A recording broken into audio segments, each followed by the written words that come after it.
Because what you don't know about energy can kill you. Here's Alex Epstein. Welcome to Power Hour. I'm Alex Epstein. Well, this is Earth Day week. The biggest topic on Earth Day is climate, and I'm very excited for the guest I have today. So, background, I first read an article by this guy in 2014 in the Wall Street Journal, and his name is Steve Koonin. He's a very well-respected physicist. He actually worked in the Obama administration. He's definitely not a political activist, an industry person. And I was shocked by how accurately I thought he summarized the state of what's actually known and not known about climate science. And I'd come to many of the same conclusions that I had, although from a much more sophisticated perspective. And I was really surprised that the media even allowed this guy to speak. And then recently I learned that he actually has a new book called Unsettled, which I've been devouring recently, and I think is excellent. So, and I think this is going to be, I mean, it was already #2 on Amazon. I think this book is going to be huge because it's by an extremely well-respected person who doesn't have a whole lot of incentives to distort things. I think it accurately portrays the state of the science. And just to give you two sentences that I think are very revealing that I agree with. One is humans exert a growing but physically small warming influence on the climate. And two is the net economic impact of human-induced climate change will be minimal through at least the end of this century. Now, if these are true, then the whole focus on climate as an existential threat, we should sacrifice our current fossil fuel civilization, those completely come into question. So I thought I'd bring on Steve to talk about his book, his background, and how he came to these conclusions. So Steve Koonin, welcome to Power Hour. Thank you, Alex. Pleasure to be talking with you. So let's get into your background. What is your scientific background? And in particular, I want to know, how was it useful for you when you undertook to understand the state of climate science? So, my background comes in several different threads that have come together to let me write this book, Unsettled. First, I'm a physicist and focused on theoretical physics from my undergraduate and graduate days at Caltech and then MIT. And I've had great pleasure doing what physicists do, which is to poke your nose into other people's business. Climate, Human Genome Project, national security matters. Second, I'm an educator. I first was in a university classroom lecturing about 50 years ago at Caltech to undergrads. And one of my greatest joys is to see people's eyes light up when you get them to understand something. I also have a lot of experience providing science and technology advice to decision makers in the private sector when I was chief scientist for BP, in the government, and for many years in a group called Jason, which advises the federal government on many different science and technology matters. And I also know something about energy technologies. I helped the government in 2011 when I was in the Obama Energy Department write the first plan for what energy technologies it should be investing in. When I was in BP, I helped them figure out what they should be doing in terms of research and development. And so all these things have come together in this book to let me give what I think is a very clear, complete, and accessible discussion of exactly what we know and what we don't know about climate science. My first epiphany, if you like, or set of doubts about the science began in 2014 when I was asked to help rewrite a statement by the American Physical Society, which is the organization representing 50,000 physicists worldwide, help them rewrite their statement on climate science and climate change. And I got a group of climate experts together, some physicists who were on the panel, and we sat and talked for a day, presentations, back and forth. It's all been recorded in a transcript, which is up there on the web if you care to find it. And I started to realize that the science was nowhere near as solid as I had thought from what I had understood before.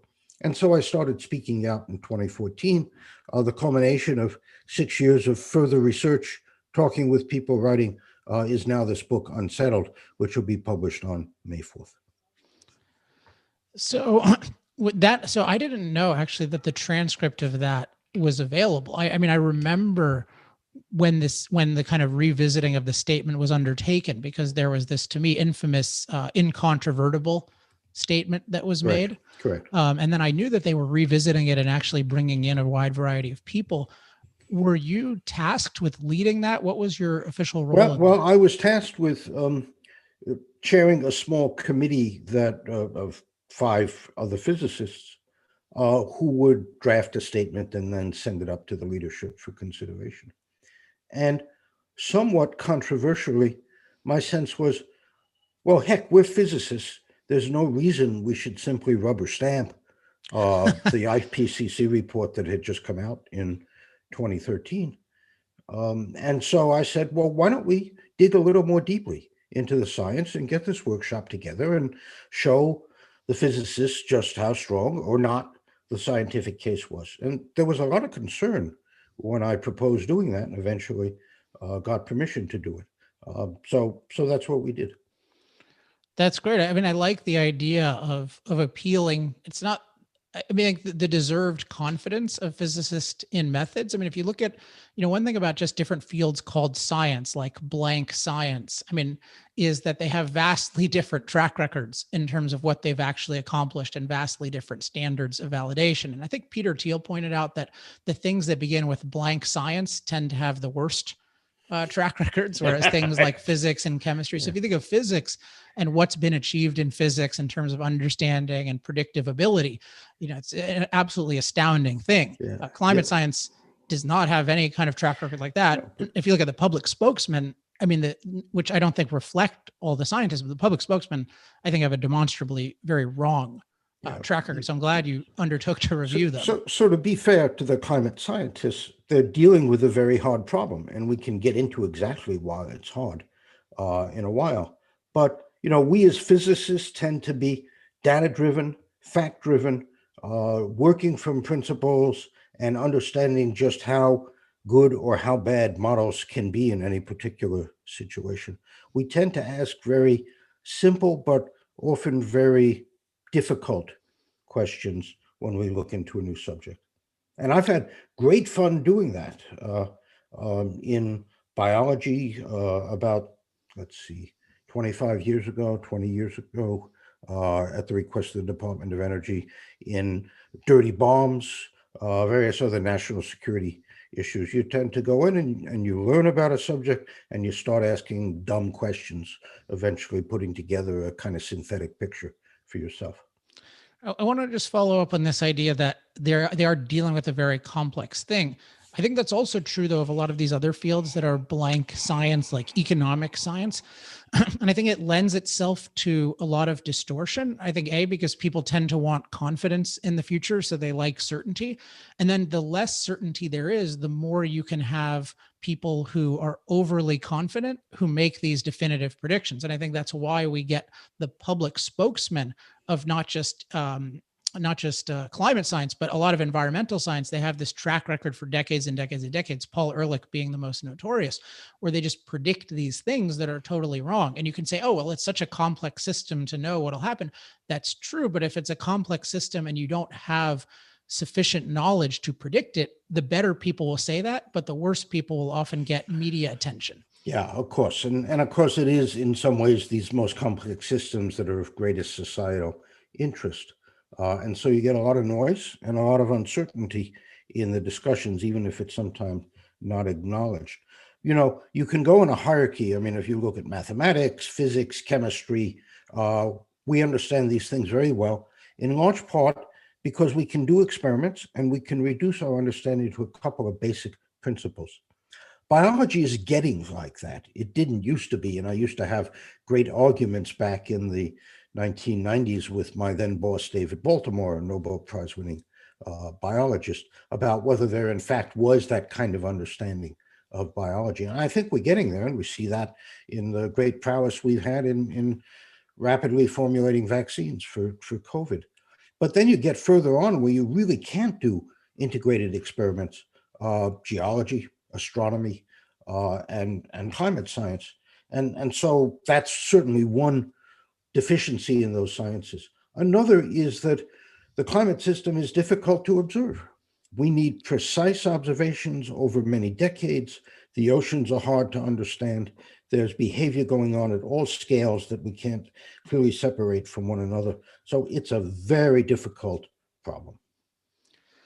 I want to go into, so I think it is important that it's not just because it's often portrayed as, oh, it's physics. We're destroying the planet. Like that kind of is the physics. So, but I think, there are some physics that we know that are part of the system. And I think one point you make really well is how you describe greenhouse gases. And in particular, I like the metaphor of insulation. And I like the idea of intercepting rather than trapping heat. So could you elaborate on how to understand greenhouse gases? Sure. So the Earth's temperature broadly is set by a balance between the sunlight energy that it absorbs, about 70% of the sunlight that comes in gets absorbed by the Earth, and the heat energy that it radiates. Clearly, if it keeps absorbing the sunlight, it's going to get hotter and hotter, and that doesn't happen. And the reason is that it radiates heat in the form of infrared radiation back into space. And the balance between those two, when they're precisely equal or almost precisely equal, is what sets the temperature of the planet.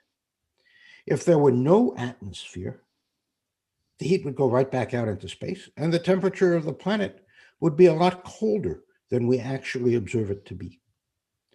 And the reason that it is the temperature it is because some of that heat, actually most of it, gets intercepted by the greenhouse gases in the atmosphere and retarded on its way out. So it gets absorbed, emitted, and so on. And some of that intercepted heat finds its way back to the Earth and makes it warmer than it would have been otherwise by about 30 degrees centigrade, a little bit more, 30-something degrees centigrade, warmer than it would have been otherwise. And that's how the greenhouse effect works. The most important greenhouse gas is a natural one. It's water vapor. It's responsible for the bulk of the greenhouse gas effect. But the natural carbon dioxide and the human-produced carbon dioxide that we're adding, those things boost the greenhouse gas effect a little bit and produce the temperature that we have now. Yeah, I like the idea of intercepting. You make the point that it's often called trapping, and that definitely has the idea of, oh, we're going to get hotter and hotter. I often think of it as like it's slowing the release. Of it. Retarding, slowing, whatever. And it's just like, again, the insulation that your jacket might provide in intercepting your body heat to keep you warmer in cold weather. Another point that you make, I think I'm getting this right, is the point that we're talking about global warming, but warming isn't uniform, right? It's more in colder regions and colder times. Could you elaborate on that? Yeah, absolutely. And in fact, we observe that the area toward the poles, particularly in the northern hemisphere, is warming more rapidly than the area around the equator. And also the winters are warming more than the summers on average. In general, the cold temperatures are getting warmer faster than the higher temperatures are. And one can more or less understand that. Can you elaborate on what's the more or less understanding of that? Well, a big factor in the Arctic is the fact that we're losing ice, and that decreases the reflectivity in the Arctic and lets it absorb more sunlight, and so it gets warmer faster. And also, as you warm the planet up, the heat naturally will flow from the warmer parts to the colder parts, and the colder parts kind of just have more headroom to be emitting heat, so they're going to get warmer. One point that you raise is the issue of albedo and how that makes a much bigger difference. So you talk about a difference between a 0.30 and 0.31 albedo can offset like a doubling of CO2. Could you talk about that? Yeah. So I think the higher level point first, before I get to the albedo, is that the changes that we're concerned with in the temperature are very small on a physical scale. So the average temperature of the Earth is about 55 Fahrenheit. If you translate that into the temperature scale that's meaningful for how heat gets emitted, it is the Kelvin scale, which has 0 and absolute 0. And that temperature is just about 300, well, it's 288 average temperature over the Earth. And so when we talk about a 1 degree Celsius rise or a 2 degree Celsius rise, that's 1 out of 288 or about 1 out of 300 or about 0.3%. And so we might expect that changes in the properties of the climate system at the fraction of a percent level are what we're concerned about. And so, for example, we know that the human effects right now amount to just about 0.5% perturbation on the natural flows of energy in the climate system. Another way in which we can perturb the climate system is by changes in the albedo, for example, through the aerosols that we are emitting into the lower atmosphere. Right now, the average albedo, the reflectivity of the planet, is about 0.30. And I've had great fun over the last 20 years? Maybe almost, 20 years. Trying to measure the Earth's albedo by watching the moon. That's a whole other kind of fun science story, but we now know the albedo is 0.30, largely from satellite observations. But if that albedo were 0.31 instead of 0.30, it would counteract, it would make the Earth a little bit shinier, would mean it would absorb a little bit less sunlight, and therefore it would counteract the warming effect of CO2 in the large. And it just needs to be 0.31. And what's the scale of what would be needed to do that? Well, now we get into geoengineering and people talk about that. And we could do that. As humans, it is perfectly possible to do it. In fact, it might be possible for a wealthy individual to do it. What you would do is be injecting sulfur particles, hydrogen sulfate, into the atmosphere, into the upper atmosphere, creating a haze, just like when a big volcano goes off and cools the planet for a couple of years. And we could do that artificially. I'm not advocating that we do that. I think we need to understand what the upsides and, more importantly, the risks would be of doing that. But it is possible to do that. Are there things you could do on the surface of the Earth? Sure. People talk about creating micro bubbles on the surface of the ocean, other ways of inducing low clouds by seeding low clouds. Unfortunately, I think painting roofs white would not have much effect at a global level, but it might help keep the cities a bit cooler. So there are a variety of ways to geoengineer or manage solar radiation, as it's called. As I said, I think it's important to understand what could and could not be done, but am in no way advocating for their deployment at this time. Gotcha. All right, I want to go in a little bit of depth into, I think, a major distortion that you've explained quite well. And so I'm going to just read from the National Climate Assessment, and then we'll talk about this. There have been marked changes in temperature extremes across the contiguous United States. The number of high temperature records set in the past 2 decades far exceeds the number of low temperature records. And we don't have a figure in front of us, but you just imagine that you see these little bars, and on, 1930, 1940, they're kind of low. And then you go to the recent decades and it's up like this. And you think, oh my, and so you read, the average person will read this. Now, you might see the wording seems a little suspicious, like high temperature records. Why are you using that? But it definitely seems like it's getting super hot.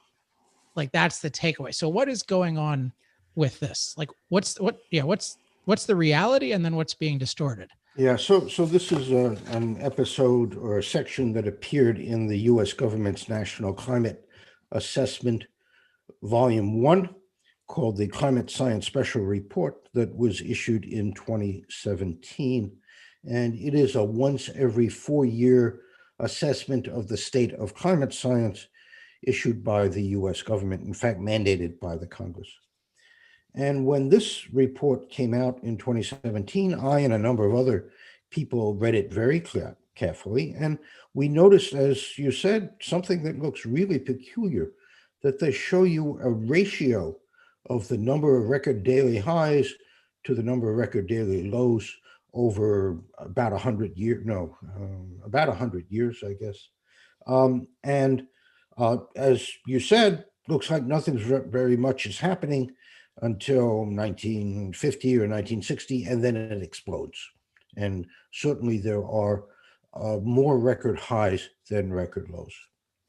But For a lot of us who read it, that was a very peculiar way of displaying the data.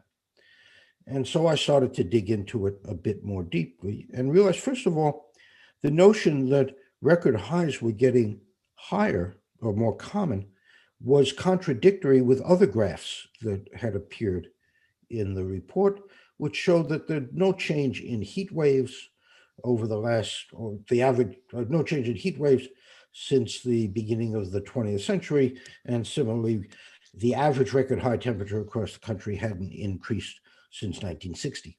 Yet nevertheless, they're showing this very scary graph that zooms upward in the last 50 years. And so I turned back to the original papers that were cited, and I discovered that the way they calculate record highs and record lows actually makes both of them go down, the numbers of record highs and record lows go down dramatically, having nothing to do at all with the climate, but simply from the statistics properties of the way they calculate the record highs and record lows. So first of all, by their definition, neither record highs nor record lows are increasing, they're both going down. And then secondly, when you again understand the method in a bit more detail, you realize it's guaranteed to produce a long period of quiescence and then suddenly go wild, or go increasingly wild as you get to the end of the record. And so this is a swindle, okay? It is demonstrably misleading. It would have been much more natural to present the numbers of record highs and record lows separately on the same graph, but not the ratio. And what it would have shown is just what I said, they're both going down, except the number of record lows is going down faster than the number of record highs is going down, and so the ratio goes up in recent years. I got incensed enough that I called up a friend, John Christie, who is an expert at meteorological data at the University of Alabama in Huntsville. And I said, John, let's redo the analysis using a proper definition of record high and record low. He did that. And when in fact you look at that analysis, the results, what you discover is what we've already talked about, actually, that the warm temperatures, the record high temperatures, have not increased at all over the last 70 or 80 years. In the US, at least? In the US. This is just the continental US, yes. But the record cold temperatures have been going down in number with succeeding years. And so the ratio goes up. So a proper statement is that there haven't been many changes at all in the high temperatures, and the cold nights and winters are getting somewhat warmer. Yeah, and as you mentioned, like some of the true stuff is in the report, but it's much more buried. Yeah. And, you know, this temperature record incident or episode, it's got an interesting coda on it. So, of course, the way the reports are prepared is that a draft is prepared by the government. It's sent to a panel of the national academies for independent review, who then comment and send back comments to the government and say, you know, this isn't right, please fix this, and so on. And in fact, this particular, the fact that a lot of the text in the draft report talked about record high, talked about extreme heat, but the graphs didn't show it, was commented on by the committee, and it was sent back to the government. And then the government inserted this bogus figure into the report, effectively, I believe, bypassing the committee. They probably had to, otherwise the committee would have commented on it again. So, you know, the notion that these reports are valid because they're peer reviewed by thousands of scientists, et cetera, it's just not right, because you find these misrepresentations, these errors in them. Yeah, I'm suspicious of just this whole idea of like record highs and the main thing people are actually concerned about is they think that like there's just an incredible increase in heat waves that is intolerable. And it's just inconvenient that at least in the US, that's not true. Yeah. And so I consider it's kind of like if you're dealing with a person, like if a person really just tells you one giant lie or really tries to defraud you, that says something about the character of the person, particularly if it's something that's taking place over a long period of time. It's not just, oh, they were uncomfortable for a minute, so they said something false. It's like, no, this is a report that's prepared over years. So it's being manufactured. People have to know this. So what do you take about the character of the National Climate Assessment from this? So, first of all, there are several different players in this. There are the researchers in the trenches, if you like. And when you sit down and talk to them and you read the papers that they write in the research journals, it's pretty credible and rigorous. I mean, yes, there are uncertainties and all of that, but they talk about it like ordinary scientists do. But when you get to some of the public figures, public scientists who are distorting or representing the science and are in fact distorting it, then you run into problems. The National Climate Assessment alleges to be an objective, independent assessment of the state of science. But as you look into it deeply, and I show this in the book in more than a few instances, it's a document that is written to persuade rather than inform. And that's okay if it says that. But if it says it's science, it is certainly misrepresenting itself. I'm curious what you're going to say about this. What's your view of the IPCC overall? Because just to put my cards on the table, I think there are at least three camps. So one, or maybe four.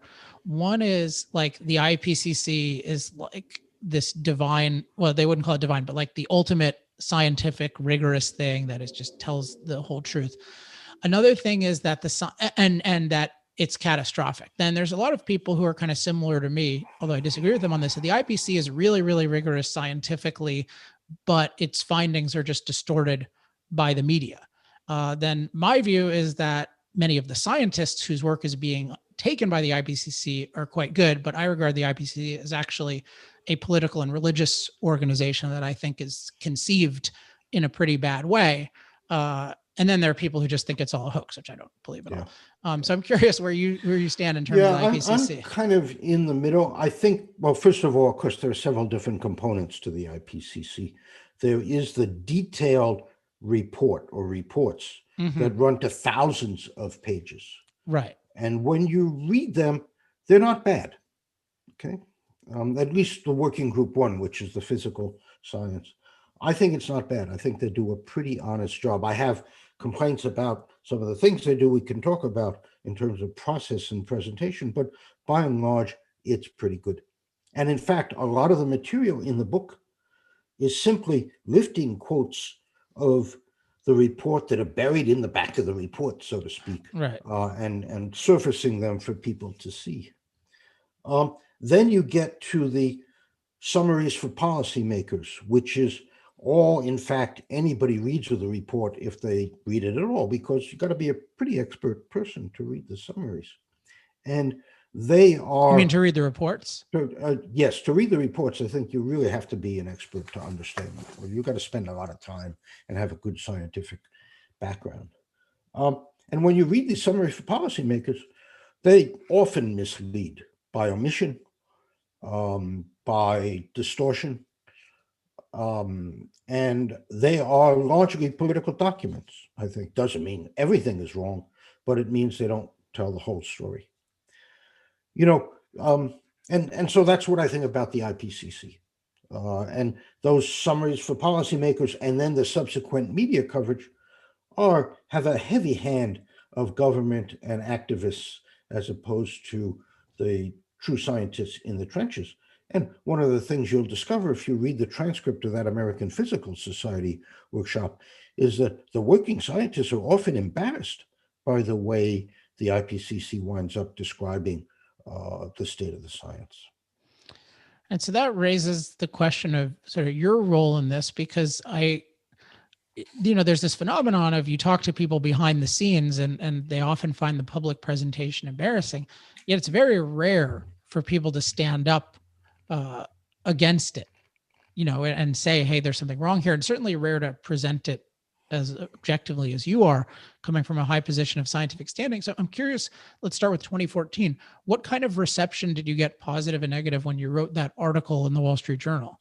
Yeah, I mean, there were, I don't know, more than 2,000 online comments. I would say the great majority of them were supportive, and thank you for making things clearer for us, and B, speaking out the way in which you did. There were other folks in the community who, in the science community, who said, how could you write such an article in a widely disseminated uh, journal or newspaper? How could you be so public about the problems that we face in the science? Other people, of course, called me an idiot, and I don't know what I'm doing. What was the second one? So what's the basis of, why are they asking you? Like, what's their issue with you writing it in the Wall Street Journal and criticizing some of the, or raising some of the challenges? I think that, it's hard to get into people's heads, but I think a lot of scientists in the field feel that they need to induce action, so they have become activists rather than, and lost some of their objectivity. And so they're uncomfortable with people talking about the really true state of the science. In the book, I have been very careful to base almost all of it on what's in the official assessment reports, or since some of them are a little old, the subsequent peer-reviewed literature. And so, the book is largely not Steve talking. This is the consensus science. And so I think people who support the science, as this administration says it does, and other folks who believe in the science, are going to have a hard time disagreeing with some of the things that are in the book, because it's not Steve, it's what's in the reports. They just haven't read the reports. I like to say, I like to quote a line from The Princess Bride, where, as you may remember, Inigo Montoya, upon hearing Vizzini keep using the word inconceivable, he says, "You keep using that word. I do not think it means what you think it means." And so, in fact, I would say, I do not think the science says what you think it says. And a lot of the book is just about exposing that, those facets of the consensus science. I mean, one of the big issues I have with the IPCC, so I mean, I'm coming at this mostly from the energy end of things. I mean, I'm interested in climate as a side effect of fossil fuels, but my focus is, I think fossil fuels are fundamental to the way of life we have today. And I think the energy they provide, that level of energy, is needed by billions of people. And so, like, I'm coming at it from that perspective. And, one thing I really object to about the IPCC, like if you look at their, even in the in-depth reports, like this, the special report on 1.5 degrees, that was 2018 or 2019, like you look at their summary of the state of the world, and it's basically like the world is not a very good place. It's a very negative state of the world. And yet the state of the world is amazing in terms of things like reduced extreme poverty. And the other thing that they don't mention at all, certainly in that report, and I don't even think it's mentioned in I haven't seen it in all of the details of AR5, not that I've read all of it, but I haven't found it, is I don't see any mention that climate-related disaster deaths have been rapidly declining. And I don't know how you could have possibly an accurate portrayal of the state of the world and climate if you don't acknowledge A, how important energy is, but then B, climate-related deaths are declining, which shows something about how amazingly adaptive we are. What's your take on this? Yeah. So look, people's well-being is deeply tied up with the availability of reliable and inexpensive energy. And we've got 40% of the people on the globe right now who do not have adequate energy.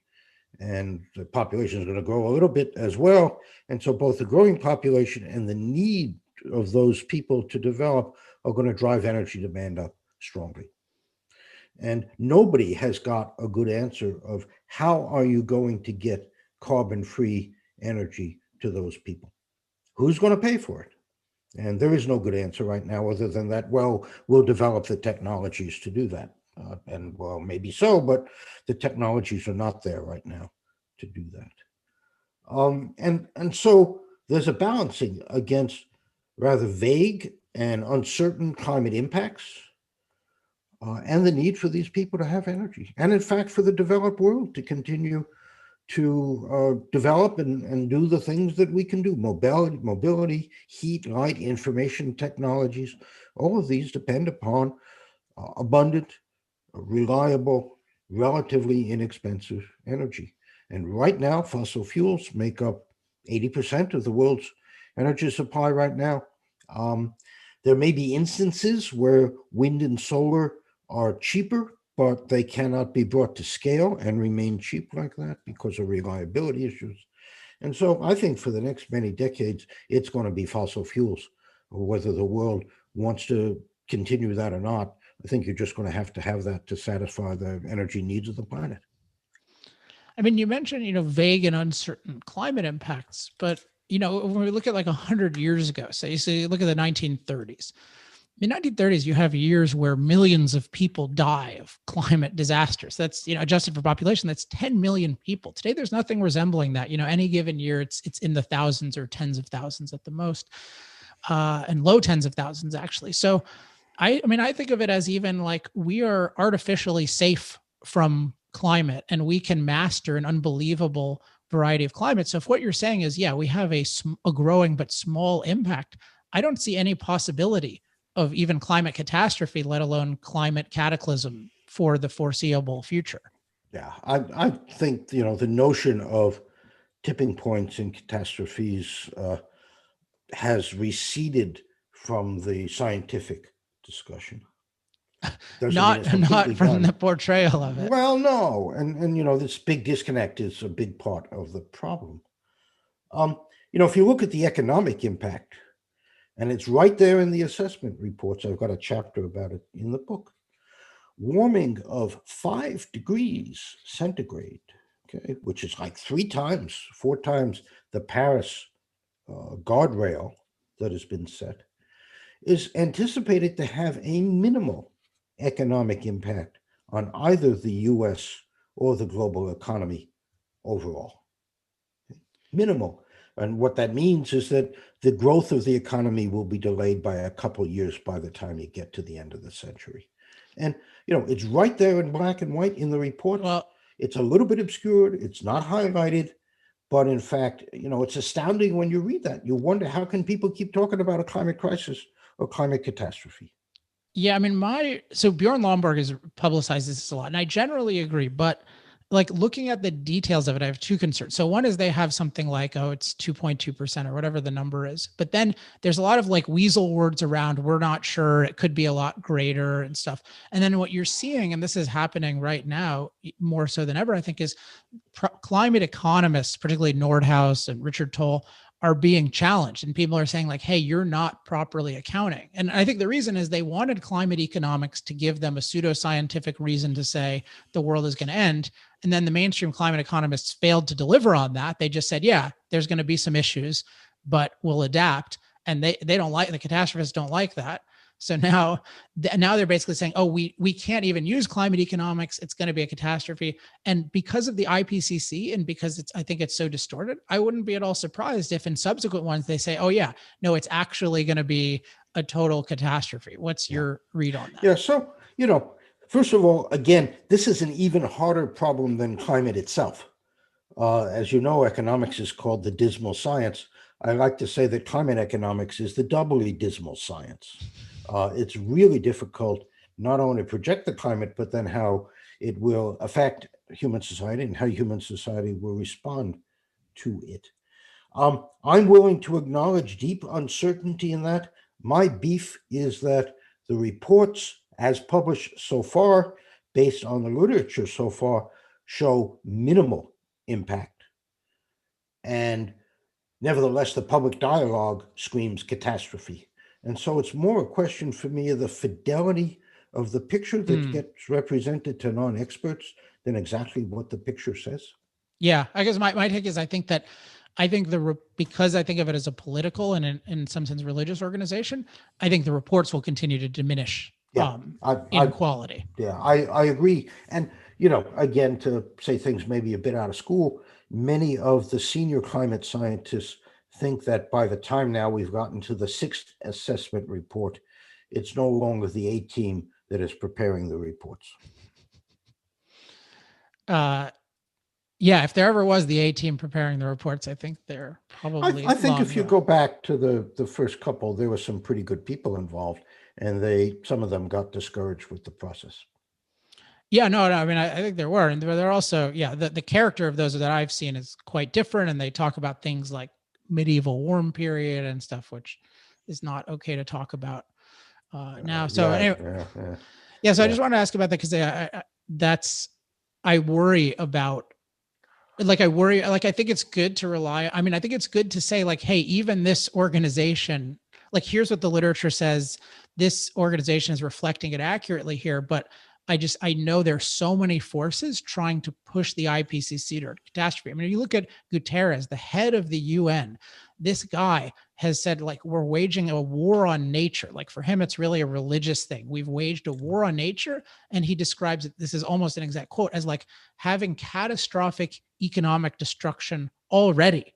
Like, what world is he living in? The world has improved so much for the average person, particularly the average poor person. And he views it as we've waged a war on nature and the world is destroyed.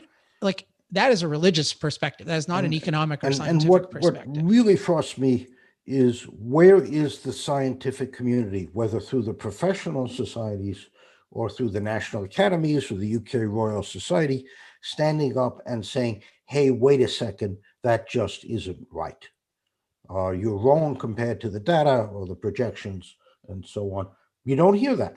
Now, Yeah, so why? you can't tamp down every wacky statement that the politicians or the media make, but certainly there should be some statements tempering the hysteria. And we don't see that. In Why fact, you not? see quite the opposite. I think all of these organizations, and to some extent individuals, have to live in a politically driven world. And if they get too far out of line, they can get canceled. Yeah, I think that's a big part of it. I have a theory that I want to run by you. So I've noticed, so again, my focus is on the energy side of things. So I'm interested in, and Yes, good. so, but, so looking at all the different climate people I've talked to over the years who I think are actually trying to accurately represent the state of things as they understand it, I think they're, and have been willing to publicly speak out about it, almost to a man or a woman, I think they have one thing in common, which you might not expect. So some of it is they're not cancelable. Like, they're people who are harder to cancel. Like, you take, like, I had a friend who was in PhD in meteorology and just left because, like, there's just no way he felt like he could survive. But so people aren't cancelable. That's part of it. But the other thing I found is that the people who speak up have an abnormally high appreciation of the value of energy. And I think the reason that is important is because if you think of energy as important, you think of these proposals to rapidly eliminate fossil fuels as potentially destructive. And then it becomes a moral issue. Whereas I think many people in science don't know about energy, don't value energy, and so to them it's just like, hey, what's the risk? It's kind of like this view that, hey, if we're wrong that there's a catastrophe, we'll just have cleaner air, versus the energy view is, no, if you're wrong that there's a catastrophe and you outlaw fossil fuels, then we're all going to starve. Yeah, I'm fortunate to have had fairly deep experience in both the climate science and the energy. Up until 2004, I was just a professor of theoretical physics. I was provost at Caltech. I had no sense of energy at all. And then John Brown, who was CEO of BP at the time, said, come be chief scientist. And I told him, I don't know anything about practical energy. I know energy is conserved. I'm a physicist. I know the second law. But in fact, I didn't know anything at all. And he said, don't worry, you'll learn. And for a few years, I like to joke I was the world's highest paid graduate student. I was, somewhere near the top of this big organization, and I was learning energy. And what you learn is, first of all, as you said, how important it is, but also just how much goes on behind the scenes, invisible to just about everybody, in order to make sure that our supply of vehicle fuels, electricity, heating is economical, environmentally responsible, and uninterrupted. And I agree. Most of the climate scientists I talk with and almost all of the academics do not have that appreciation for the other side of the issue, if you like. I mean, the second thing you raised, I didn't raise, but I think I want to highlight because it's really important is you said they don't understand what goes on behind the scenes. So I think there are two things. One is not getting how fundamental energy is, but the other is how difficult it is to produce with the cost effectiveness that we do today. So making it low cost, on demand, versatile, all types of machines, and then billions of people in thousands of places, like that's such an achievement. And so you take, not to pick on him too much, but like you take someone like Michael Mann, who will just like say stuff like, oh yeah, of course we can easily replace fossil fuels with renewables. Like he has no concept of how many generations of millions of people it took to do what we have today, harnessing the unique properties of fossil fuels, which are naturally stored, concentrated, and abundant. Like doing it with intermittent solar and wind, like that is just such a multi-generation project if it were even viable. But so I can see your background, you really have that appreciation of the value and then the difficulty of doing it. So I teach at New York University still these days. In the fall, I teach a climate science course. And then in the spring, as I'm teaching now, I teach an energy course. And I try to embrace in the energy course, not only the technologies, but the economics, the business, and the regulation that goes on. And these are master's level students. And it is really interesting to see their eyes light up and the understanding kick in when you explain to them some of the things you just went through, of just how difficult it is, how thin the margins can be, how tough it is to bring a new technology online, and of course, dealing with solar and wind, which we talk about a lot, as well as the energy storage that's essential if the grid is going to have a high fraction of weather-dependent renewables. That sounds, I'm amazed that students at New York University are getting that. Is that those aren't publicly available, right?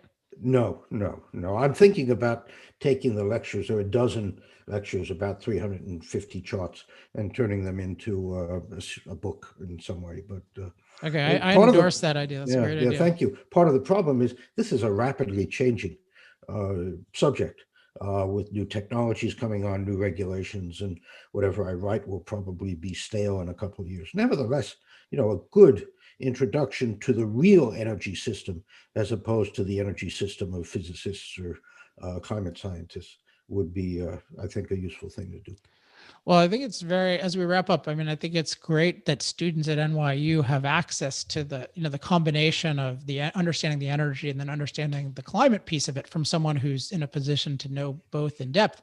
And I think it's great that we as the public now have this. I think this book is really filling a gap that existed. And what are your expectations in terms of the response? I know there will be a lot of positive response, but I'm really curious to see what the catastrophizers do. Right. So I'm waiting to see The Empire Strike Back. And of course, nobody's really read the book yet. All the commentary you see online, almost all of it, is from people who haven't read it yet. So I would hope that people will read it and take it seriously before they start firing back at me. And as I said, most of it is drawn directly from the reports. So it's not Steve talking, but it's the consensus talking. What I hope will come out of the book, in part, is that people will read the book and they will say, gee, I didn't realize that. For example, that there's no long-term trend in hurricanes, no detectable human impact on hurricanes over 100 and something years. And they might ask themselves, that's interesting, I didn't know that. How come I didn't know that? And what else am I not being told? And that they'll go ask their climate scientist friends. And maybe that's the start of a productive, but perhaps uncomfortable set of conversations. Again, it doesn't mean that we shouldn't do something. That in the end is a values judgment. But let's at least all have an accurate, complete, undistorted picture of what the science says and what it doesn't say. Yeah, I think it's great. So besides, of course, everyone go to Amazon or anywhere else and buy the book Unsettled. Or what else can people do, or where can they learn more about you or follow you? Gosh, I'm not a big social media guy. I don't tweet at all. I think, it's not a great medium for having serious discussion. There are some videos of lectures I've given up on the web. Some of my writings are available. There was a big piece in the Wall Street Journal that was an interview, and then 5 or 6 years ago, I did a piece on the modeling. But I think the book is largely self-contained, and if people take the time to read it, I hope it's accessible to everybody. They'll get a good sense of what I'm trying to say. Are you open? Would you be open to doing debates with people? If any of the prominent climate scientists say you're wrong, would you debate them? Yeah, I would love to get on a stage because, again, I think what I would say is that, the report says there's no long-term trend in hurricanes. How come you said, et cetera, right? Well, the report really distorted, or it says that there's no economic impact. How come it says that? Do you not believe it? It's what's there in the report. I think that would be an interesting set of discussions, but debates, again, are a pretty poor way of getting at scientific truth. I'd like to see them perhaps put down something in writing first and then do it. The other person I'd love to talk with is Bill Gates, who's, of course, written a book. I think Bill wrote a pretty good energy book. And had I decided to expand the energy parts of Unsettled, it's kind of what I would have written, but with more technical depth. But I think Bill's discussion of the climate is wrong. And I would relish the chance to point that out to him at some point. I hope he reads my book. I mean, what about, so if you can meet him, that's great. Have you read his whole book? I've read it. I'm just starting it. Yeah, I haven't studied it in detail, but I've read it enough to understand it. Well, if you're ever interested in doing an interview about that, I'm very interested in talking about that book. Okay, so, but let's put that on the shelf to do it at some point in the future. Right now, I think I need to be talking more about my own book. Yeah, well, I think we've got, it's a terrific book. And I hope Bill Gates reads it. I think there's actually a good chance I'll tweet at him, since I know you're not on Twitter. Right. There's a decent chance he'll see it and tell him to read the book. So yeah, Steve, thanks so much for coming on the show. I think you've done a great service, and I hope the book continues to be successful. And I hope this podcast can help in its own way. Thank you, Alex. Pleasure talking with you. Likewise. Thanks again to Steve Koonin for joining me on the show. I really enjoyed that interview. I'm really enthusiastic about this book. I think there's a lot of potential.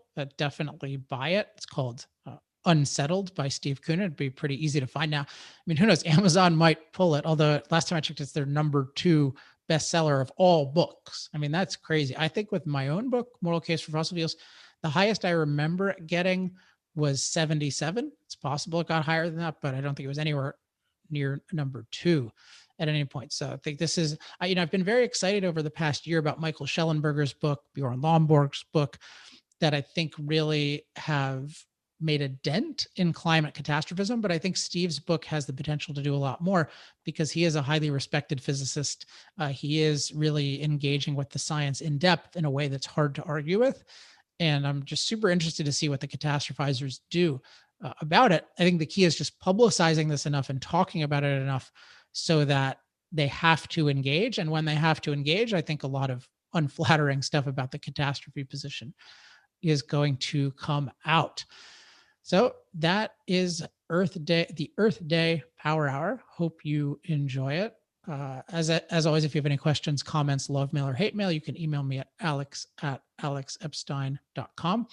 Make sure to follow Energy Talking Points at energytalkingpoints.com. I post a lot of the talking points at Twitter, which you can follow me at twitter.com/alexepstein. And definitely make sure to be on our mailing list, which you can sign up for at alexepsteinlist.com. Later this week, hopefully both of these will be available soon. I'm doing a live event in Phoenix or somewhere in Arizona with Patrick Moore of Greenpeace. We're going to talk about the real state of climate and climate livability. Very excited for that. This is the first event we've ever done together on a stage, and it's going to be recorded. I hope it's distributed widely. I'm not 100% sure about that. I am doing also a climate panel on the Rubin Report with Dave Rubin. So I did an interview with him years ago. If you search Rubin Report, Alex Epstein, it has a lot of views on YouTube. Dave's got a great channel, great audience. So I forget who I'm on the panel with, but with a couple other people. Don't know what I'm discussing yet, but I think it'll be very interesting. And I'm very eager to discuss the issue of climate on Earth Day, particularly with my own focus on looking at things from a pro-human perspective and really factoring in our ability to master climate, which, as I said, this episode, I think, given that and the actual scope of possible climate impacts, I do believe that catastrophe, let alone cataclysm, is impossible. And we should focus all our efforts on empowering as many people as possible and stop sacrificing billions of people to these dogmatic fears that if we impact climate, the world is going to end. Have more great guests lined up in future weeks, so look forward to that. I'll be back next week with another great guest. Until then, I'm Alex Epstein. This has been Power Hour. Power Hour. Life, liberty, and the pursuit of energy. Power Hour. The antidote to shallow thinking about energy issues.